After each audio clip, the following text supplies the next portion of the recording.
ఆయన దీక్ష చేసినటి నుంచి ఈ రోజు వరకు ప్రతి కార్యక్రమాన్ని ఇవాళ కార్యక్రమం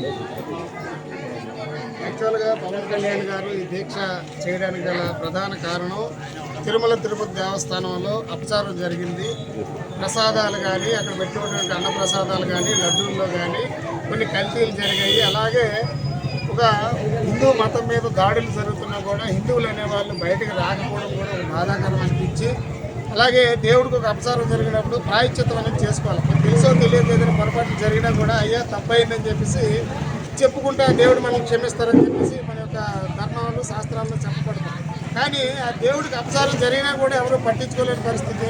అలాంటిది రాజే తప్పు చేసి ఆ రాజు తప్పు క్షమాపణ కోరినప్పుడు ప్రజలు ఎన్నుకున్నట్టు రాజే తప్పు చేశాడు కాబట్టి ఆ ప్రజలే ప్రాయశ్చిత్త దీక్ష చేయాలని చెప్పేసి అందులో భాగంగా పవన్ కళ్యాణ్ గారు తప్పు ఎవరు చేసినప్పుడు కూడా దేవుని క్షమాపణ నేను కోరుకుంటాను, నా ద్వారా ప్రజలు కూడా దేవుడి యొక్క క్షమాభిక్షను తీసుకోవాలని చెప్పేసి ఈ యొక్క దీక్ష ప్రారంభించడం జరిగింది. 11 రోజుల నుంచి కూడా ఆయన ఏదైతే ఉపవాస దీక్షలన్నీ చేసుకుంటూ ప్రతి ఒక్క దేవాదేవులందరినీ కూడా పూజలు చేసుకుంటూ ఈరోజు దీక్ష విరమణ అనేది జరిగింది. అలాగే తిరుమల తిరుపతి దేవస్థానంలో ఈరోజు తిరుపతిలో ఒక భారీ బహిరంగ సభ కూడా పెట్టడం జరిగింది. ఈ ధార్మిక సభ, అది రాజకీయ సభ కాదు.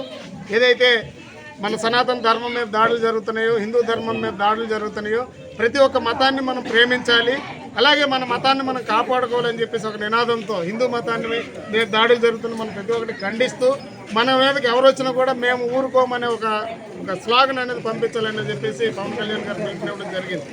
మరీ దౌర్భాగ్యం ఏంటంటే మనల్ని హిందువుల మీద దాడులు చేసిన వాళ్ళు క్రిస్టియన్సో కాదు, ముస్లిమ్సో కాదు, మన హిందుత్వం స్వీకరిస్తూ మన హిందువుల దేవుళ్ళు మన హిందువులే మనల్ని కించపరిచే విధంగా ఈరోజు కొంతమంది మాట్లాడడం జరుగుతుంది. కాబట్టి ఎందుకంటే కొన్ని వేల సంవత్సరాలుగా వచ్చినటువంటి మన ధర్మాన్ని కాపాడుకోవాల్సిన బాధ్యత మన మీద ఉందని చెప్పేసి పవన్ కళ్యాణ్ గారు దీక్ష పూనడం జరిగింది. అందులో భాగంగా మేము కూడా దీక్ష పూనుతూ ప్రతి గ్రామాన వెళ్తూ ప్రతి ఒక్క కార్యక్రమాలు చేస్తున్నాం. నగర సంకీర్తనలు చేశాము, అలాగే గోవింద నామాలు జపించడం జరిగింది. ఈరోజు బయట భజన కార్యక్రమం అనేది ఊళ్ళో మన మార్నింగ్లో బయట భజన కార్యక్రమం అనేది పెట్టడం జరిగింది.